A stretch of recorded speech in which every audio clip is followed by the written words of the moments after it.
Okay, it's 12:30, so we're going to start. I'd like to welcome you all to this Pedal September speaker series, the second session in our three speaker sessions. My name is Paul Ramchandani.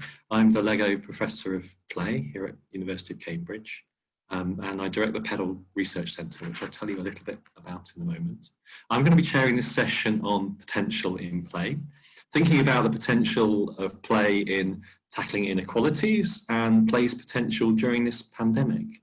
We've got two fantastic speakers who you can hopefully see to one side or on top of your screen. Amy Jo Dowd from the Lego Foundation and Krishna Kulkarni from the Pedal Research Centre. Before I introduce them properly, I want to just do a few housekeeping notes and a very brief introduction to the Pedal Centre. So we're going to be using Zoom conference, which is a bit different to your usual Zoom. As a participant, you'll be muted and your camera is off, so we can't see you, we can't hear you. If you do have a question that you'd like to ask one or both of our speakers, please use the Q&A function, which is in the strand either at the bottom or the top of your screen, depending on how you're set up. If you send a question into that Q&A function, it will appear, and at the end of this session when both speakers have spoken, I will try and pick some of those questions up to ask Amy Jo and Krishna. We may not be able to get through all of them, but we'll try and get through a few of them for both speakers. We'll be recording the session so that you can still see this webinar later, even if you have to leave for any reason at some point during the proceedings.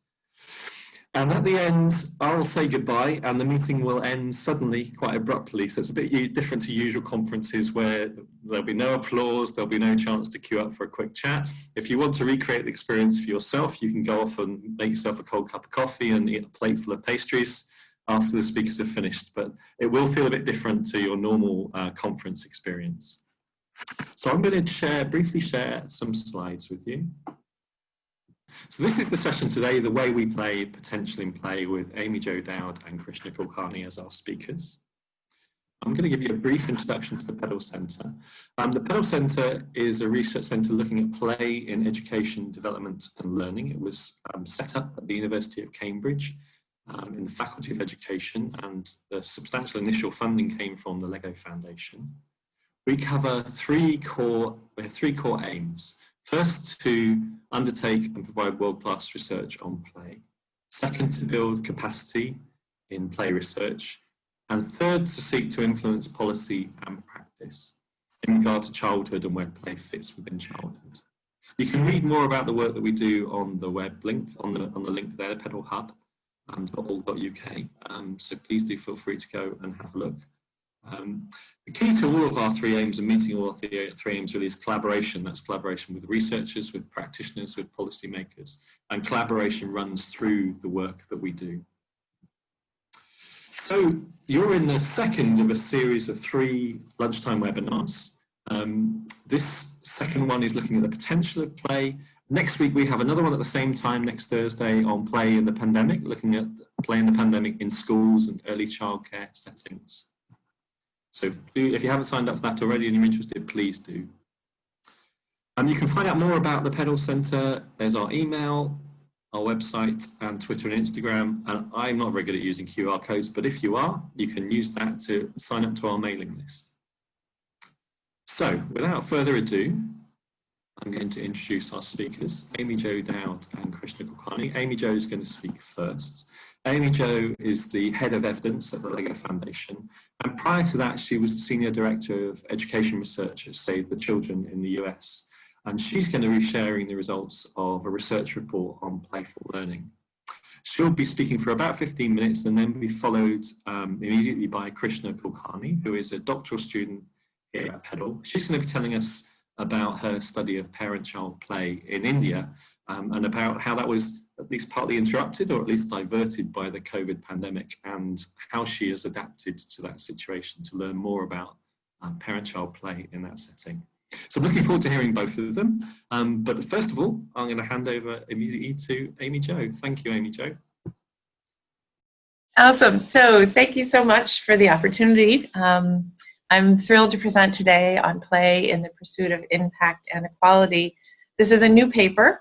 This is its first airing, so my sub-agenda is that you all ask tremendously hard questions, and I'm able to make some revisions and improvements before we go to press.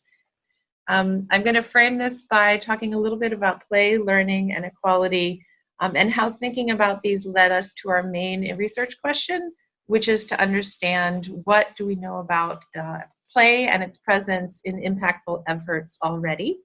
Then we're going to talk a little bit about the methods that we use, the sites and the interventions that we reviewed, before I turn to the findings and really look at those through the three lenses that the LEGO Foundation usually uses to think about play, which is facilitation, characteristics, and types. And then I hope that through sharing the conclusions and next steps, you'll have ideas about sort of all of the work that we have together to do in pushing this agenda forward. So let's dive in to play, learning, and inequality. To frame this, I actually want to start with inequality, because there's, in early childhood studies, lots of studies of distributional mechanisms for tackling inequality, whether it's reducing poverty by targeting the most disadvantaged, redistributing taxes via early childhood investment, or maybe investing in lower and middle class groups all at once. These are very common in early childhood research, and so there's lots of fodder of this for the study. Less common, but not less important, are studies of relational mechanisms that really consider the structure and the quality of relations that transact either to reproduce, or transform inequality. So the nature of our question led us to focus more on the distributional mechanism studies, but I really think on our to-do list and our sort of wish list is more studies on the relational side. For taking up play, I think there's more and more evidence about the benefits of play for learning and resilience for learning. And yet I think that play remains often as pitted as sort of versus learning. And it's singularly absent in the global dialogues about the learning crisis. Now, this is in part because the dialogue focuses on schools where learning is much more serious and not fun business. But it is made worse by the fact that we remain challenged by a lack of established good measurement of both play and the holistic skills that it benefits. So we're lacking evidence to strengthen our understanding and our advocacy. So for this reason, the study really set out to look back over the last decade of impact studies in early childhood to understand what we might already know about play, learning, and equality so that we can chart a course forward based on the evidence. So we looked across peer review literature and databases, institutional websites, with really 4 filters in mind. The first is play, all about being play-based, actively engaging, iterative, all these kinds of words were our search terms that we were looking for. The second was early childhood. We really focused in on ages 3 to 6 using these kinds of terms. And then finally, looking at impact studies, the types of designs was a final, was an additional screening tool that we used. And by the time we got here, because of the distributional studies dominance really in this field, almost everything had some element of addressing inequality or disadvantage. This process led us to 26 studies in 18 countries across the world. Several sites actually turned out to have multiple studies.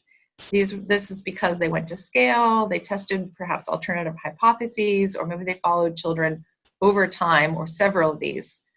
So this is really a broader geographic scope than prior studies of play. It's also the case that we were able to have studies that included dozens, instead of just dozens or hundreds of children, it was dozens or hundreds of sites. So much larger scale than prior studies or reviews. What we found, however, was that the interventions were described in just a couple of paragraphs, and we wanted to know more. So in addition to the review of the documents, we contacted all of the authors, and we did a key informant interview with all of with the colleagues familiar with the classrooms in each of the studies.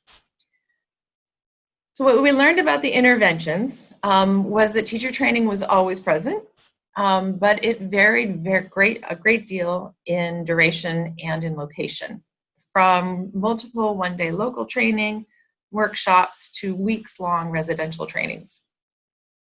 In terms of teacher support, follow-up teacher support was also so common, particularly teacher training was short and intensive, but it too varied in form from in-class coaching and on-site experts to monthly follow-up training and consultations.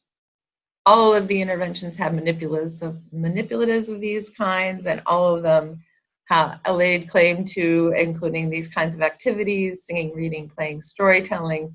However, a few of the interventions included parent engagement, whether it was via workshops or more deliberate and direct parent training, and only one had follow-up support to the parent workshop facilitators. I think it's important to note that some of these interventions were moving just slightly away from instructor-led, teacher-led early childhood, and others were sort of moving more aggressively towards child choice and learning through play. And this was something that we came to think about as sort of some incremental movement towards play and sort of more disruptive movement toward play that we saw across these. Across the studies, there was also a wide variety of domains measured in terms of learning outcomes. These were most often language and literacy, cognitive, math, and social emotional. Some also had physical and veered into the physiological, and one with creativity. Among those that spanned across time, there was evidence of fade out, but more often for the academic skills. And where the play was stronger, and we'll get to what that means later, there's a twinkle of evidence for sustained learning, advantages in academics and non-academic topics, but the evidence is quite slim. There's a lot of work to do on that as well. Moving into the findings, one thing that was quite interesting, that even as all of these were implemented in spaces where they're serving disadvantaged children, and showing impact for those groups, 7 of them also closed gaps within those groups. So they closed the gap between more and less socioeconomically advantaged children. And interestingly, these were also described by the authors as including more free and guided play. So I'm going to move now to consideration of the facilitation practices. There's free play, there's some guided play. Facilitation for the LEGO Foundation in terms of play really exists on a spectrum, from the structured and teacher-led approaches on the one end through guided play over to free play, where as you go, children have more initiative, more choice, and teachers' influence becomes more and more light touch. Now, many examples in this study are from the more teacher-directed end of the spectrum.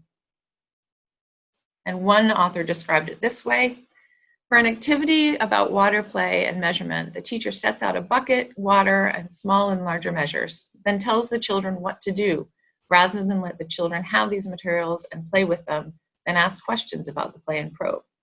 It's a small difference, but it gives up the child initiative.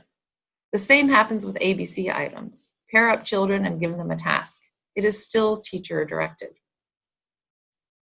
But 9 of these interventions, including several from very resource-constrained contexts, were described as having teachers guiding play in the classrooms. As they showed both learning impact and were more likely to be among those that closed the achievement gaps, this suggests 2 things. First, the link between learning and play in more diverse settings than we previously knew about. And second, that the potential for a benefit that addresses inequality of outcomes might be there. So a more nuanced understanding of the differences between free play and guided play and games and strategies that build the competencies of teachers for them would move this topic forward. The interventions that included free and guided play were also more likely to have the 5 characteristics of play that LEGO uses, and we'll turn to those now. These are being joyful or supporting child's curiosity and enjoyment in exploring and learning new things, being actively engaging and supporting their own interests and being absorbed in their activities, iterative as they test and try out new things, meaningful that builds on their own experiences and ideas in the local context, and socially interactive in supporting children and peers in groups, activities to share and collaborate with each other.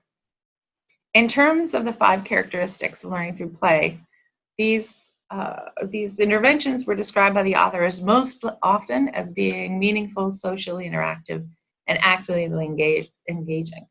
The authors shared that it could be more difficult to see joyful in these classrooms, and even fewer noted having observed iteration. Where iteration and joy were seen were also spaces in which there was free and guided play, and this is also where we saw the closing of the gaps. But we need to do more to test whether this presence of children's choice, their engagement and exploration actually lead to better and more equal learning. And then finally, in terms of play types, the types of play that were most common were object play and games, quite clearly from this graphic. Pretend and symbolic play were used less often, and physical play even more so occasionally. And here occasionally means that the interviewees described this as being present only as a break or as a time filler, but not being central to the intervention being evaluated. And to be honest, this question was a hard one for several respondents because they saw these as types of play often as being overlapping. One described it this way: the complexity of play is such that you have pretend play superimposed over the others. When you have play in a park, the main activity is jumping around with a ball, but there are roles and parts in a battle. It isn't just physical play. Good players make pretend play out of other types. Pretend play is thinking play. Now, this isn't to say that pretend play is the ultimate, or that we can even tell this from this study. Some interventions only tested one type of play, such as games for promoting one skill, like math, as was the case in India, or two types of play, like games and object play, to build domain crossing skills, such as friendship in Jamaica. So we conclude for now that the different types of play can promote learning in different ways, but we do need to know more about the ideal balance between these play, facilitation, and type options. So for now, we take away three big ideas. The first is that guiding children's play and allowing them choices in the classroom may present unique benefits to children's learning and to addressing inequality. Second, that using child-centered playful strategies takes more time and training than several of these trials invested, but it's possible even in very resource-constrained environments. Third, that we need a more nuanced understanding of both how to support teachers to use learning through play and how to measure its presence in ECD settings and its impact on child development. So what's next? We want to expand free and guided play's use, test its impact on learning and equality, and learn how to better support it, especially, as I said, in resource-constrained contexts. We want to test, and with better measures, both incremental and disruptive ways to increase play in ECD. We're going to think about longitudinal studies and the breadth of skills with a focus on the fade out. And then finally, pursue the play for impact and equality in early primary intervention studies to see if this frame can help us think about the learning crisis going on there as well. I've stopped now and let Krishna take over, and I look forward to our discussion. Thank you very much, Amy Jo. That's fascinating and wonderful to see research that's encompassing a global perspective from many, many different countries. Please do send your questions in. We've got a couple of questions coming in on the Q&A, but we can take them as we're going along, and then I'll ask them at the end. But if you type them in now, then they'll be there ready for me, and I'll be able to process them before asking them. But for now, we're moving on to Krishna Kulkarni, who I already done the introduction for, but she's going to be telling us about her research in India. And she's actually joining us from India. So we've got our speakers, Amy Jo's in Denmark, I'm sat here in Cambridge, and Krishna's in Pune in India. So it still blows my mind a little bit that we can have these kind of video conferences with people joining from all over the place and presenting from all over the place. But without further ado, I can hand over to Krishna. Thank you, Krishna. Thanks very much, Paul, and thank you, Amy Jo, for that really, really interesting presentation. My name is Krishna. I'm a almost third year PhD student at PEDAL. I split my life and my research interests between the UK and India, and through this presentation, I will share with you parts of my PhD research with a focus on play during the lockdown in India. My research focuses on parent-child play. It began with a focus on parent-child play in the UK, using longitudinal data from the Healthy Start, Happy Start study conducted at Imperial College. I wanted to explore the association between parent play and children's outcomes. Having spent my life between the UK and India, I was naturally interested in the cultural differences in play and parent-child interactions. It has been widely accepted that while play and its benefits are universal, there is no one-size-fits-all approach that we can generalize, especially across cultures. There is also knowledge about how play can be affected by culture. As I made my way through existing literature on play, I found that very little of it could be applied to an Indian context.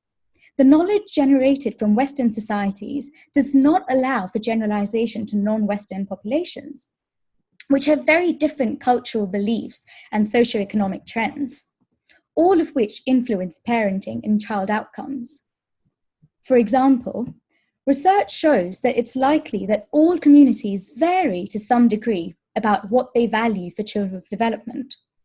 This is likely to affect what they consider to be play and what opportunities they provide for children to play. A categorization by Gaskins and colleagues identified types of play across cultures.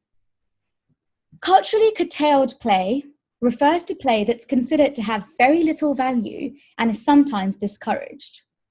Culturally accepted play refers to play as a means of keeping children occupied while the parents work. However, adults neither actively participate nor discourage this kind of play.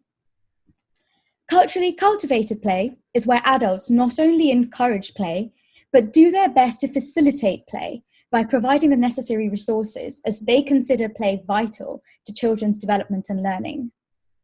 These vastly different approaches towards play are likely to also have varied impacts on parents' play engagement and children's development.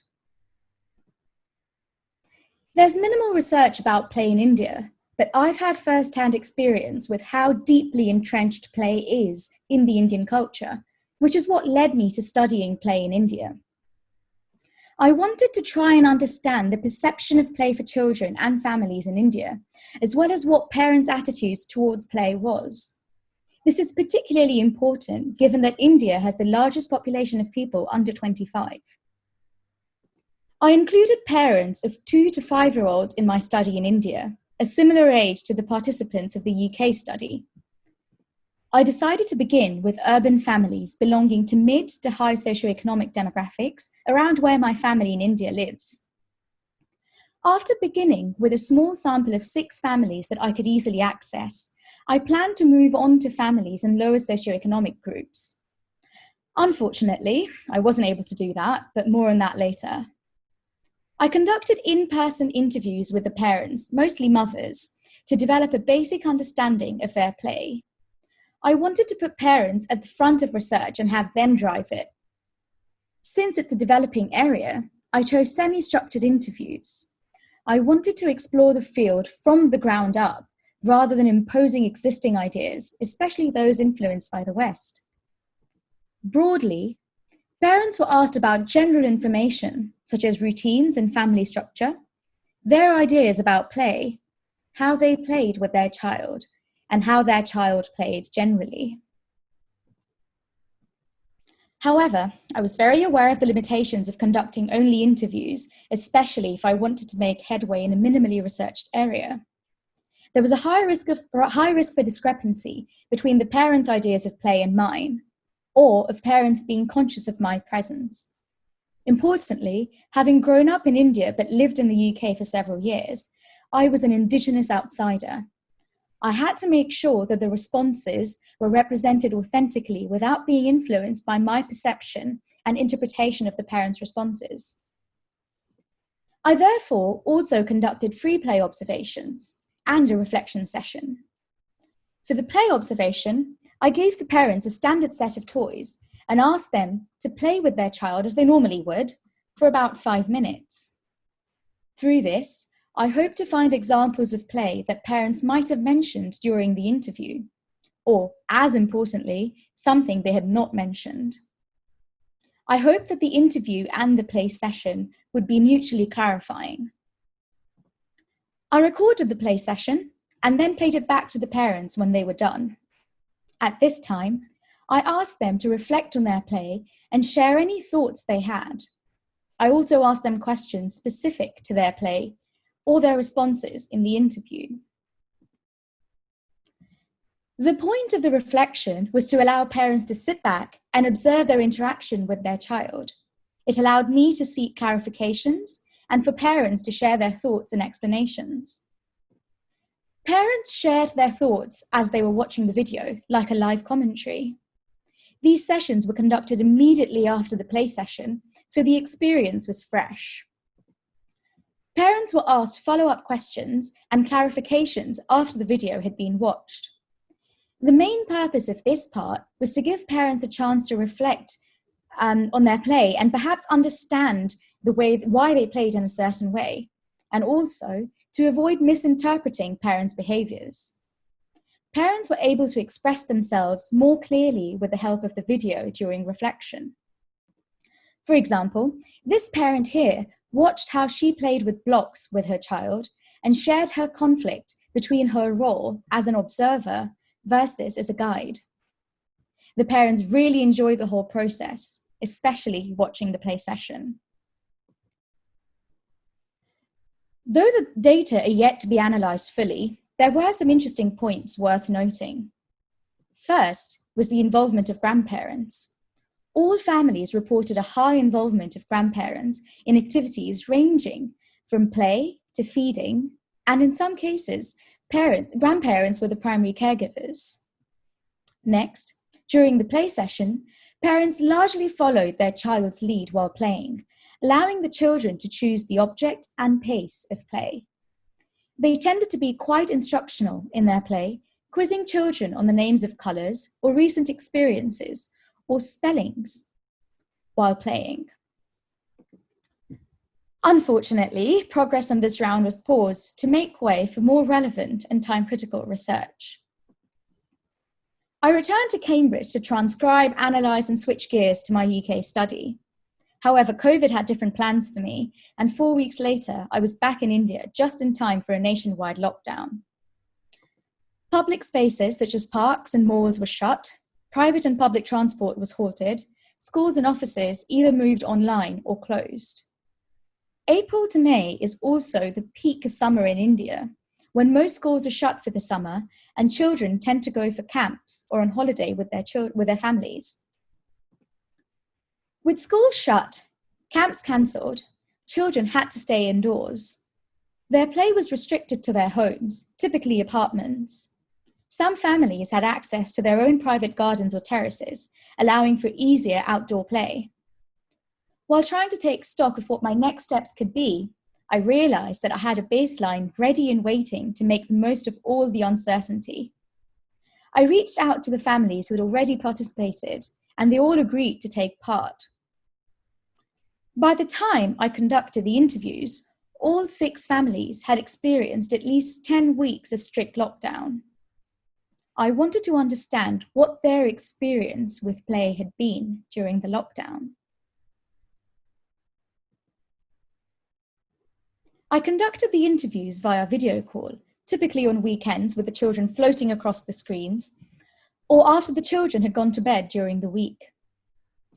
For parents who had participated in the first round, I asked follow-up questions about their routine, significant changes, what they were enjoying or what was challenging about the lockdown. I also asked questions based on their responses to the first round. If I felt the lockdown might have affected their experience in some way, for example, fathers who were travelling for work, or going to the playground with friends, or going to nursery. Where participants had not taken part previously, I asked them questions to cover ground from the first round, as well as questions to track any effects of the lockdown. These transcripts are currently being analysed, but the whole process has been extremely interesting.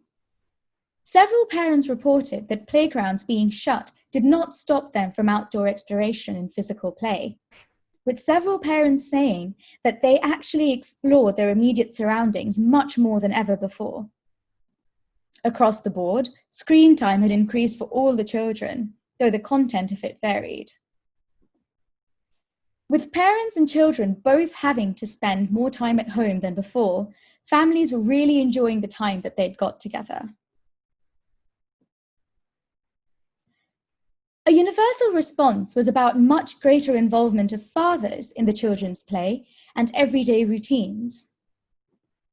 As fathers were at home during the lockdown, they were able to spend more time with their families than they would have if they had to go into work. Their involvement ranged from the child's self-care activities, to play, to office hours, to potential long-term changes owing to their lockdown experience.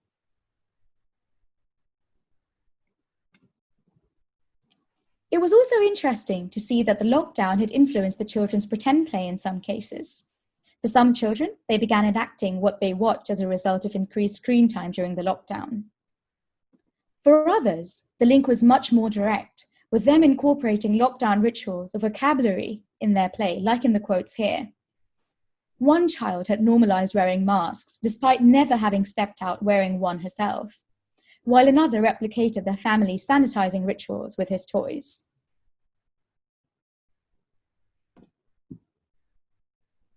A word that was used by parents, typically to describe the father's play, was MASTI. Here's a collection of words used by parents in my interviews to discuss MASTI. Literally, in Hindi, this means fun. However, in the context of play, it encompasses a vast yet distinct set of behaviors: rough and tumble, teasing, pretend play, activities that involve an element of mischief, excitement, and fun. While the word was used to refer to different activities, it implied similar emotions and experiences. This has hardly been discussed in any literature, but I think it's an important aspect of play that prevails across India. I'm currently preparing the data for thematic analysis, and I still have a number of dots to connect. But one thing I have come to believe in, even more than before were that possible, is the power of play. That play not only survives in all conditions, but that it helps, especially children, to make it through all kinds of challenges. The parents I spoke to all said that their child continued to play through the lockdown. Despite the restrictions, children and their play adapted to thrive through it all. Thank you for your time and attention, and for joining us for this unique exchange. Please feel free to direct questions towards me or reach out later with questions or comments. Thank you. Thank you very much, Krishna. If I could invite Amy Jo to also join us, then we can go straight into questions. I've got some questions, but I'm going to be good and pass on some of the questions that have come from the floor. We've had a few. Please do, if you have some other questions for either of our speakers or for both, please do send them in pretty quickly, because we've got 10 minutes now for discussion, but I've already got some questions to work through. So if you want one answered, it needs to come in the next couple of minutes, really. I'm going to start off with a question from Rebecca Fisk. Thank you, Rebecca. And this is the first question to Amy Jo. So this is a question about the countries and the places that were included in your research. So were the countries you drew from for your research similar in their education system? Rebecca noticed that there weren't any European countries, and I think was wondering about how similar or different those education systems were. So a really interesting question. I think that the lack of any geography is more driven by probably the databases that I used, and even more so maybe the institutional websites. We definitely started aiming to try to get a more global spread. So institutional databases via the World Bank or the Africa Regional Education Database. So we're looking to expand very greatly. So that's one piece. And I think the other piece is whether or not, and to the extent to which they were among these distributional studies that looked at distributional mechanisms for tackling inequality.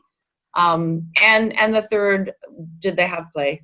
I mean, I think once you apply all of those different lenses, we wound up with fewer European studies. I did come across European studies, but they didn't have sort of one of those elements. There wasn't a tackling of inequality, or there was no viable or really obvious way in which it was utilizing play in the ways that it was described, at least in the brief piece on the intervention.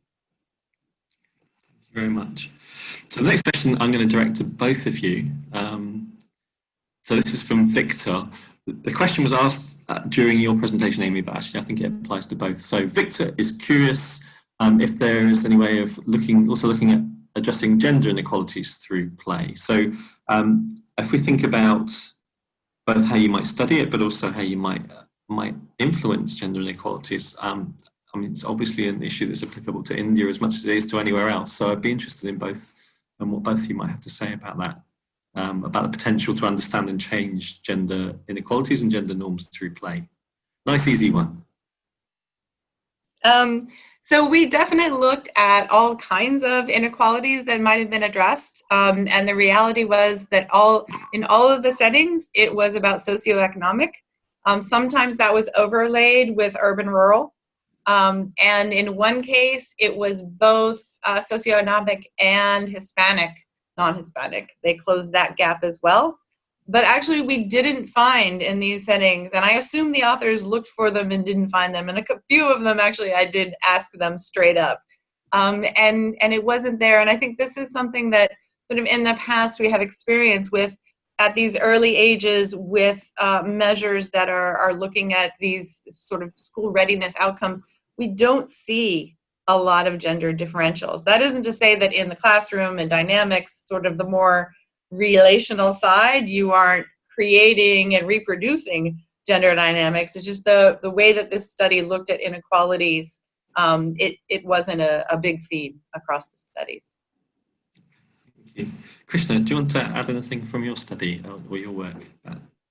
Yeah, I think, like you said, obviously gender inequality does exist in India to a great extent, but within the, I found within the families that I included in my study, there was quite a mix where there were some families that had quite typical gender roles and expectations with the children, and this tended to come out with the play that they had with their children, where you had your typical example, say, of cooking or dress up versus building and running around.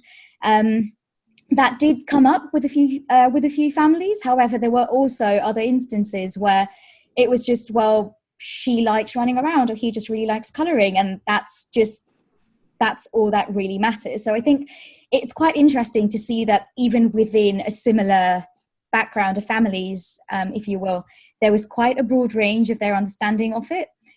So I think it's something that does need to be tackled, but I think a good way of doing it would be to start off with parents' understanding of how they think play might manifest differently for boys and girls, if at all. Thank you very much.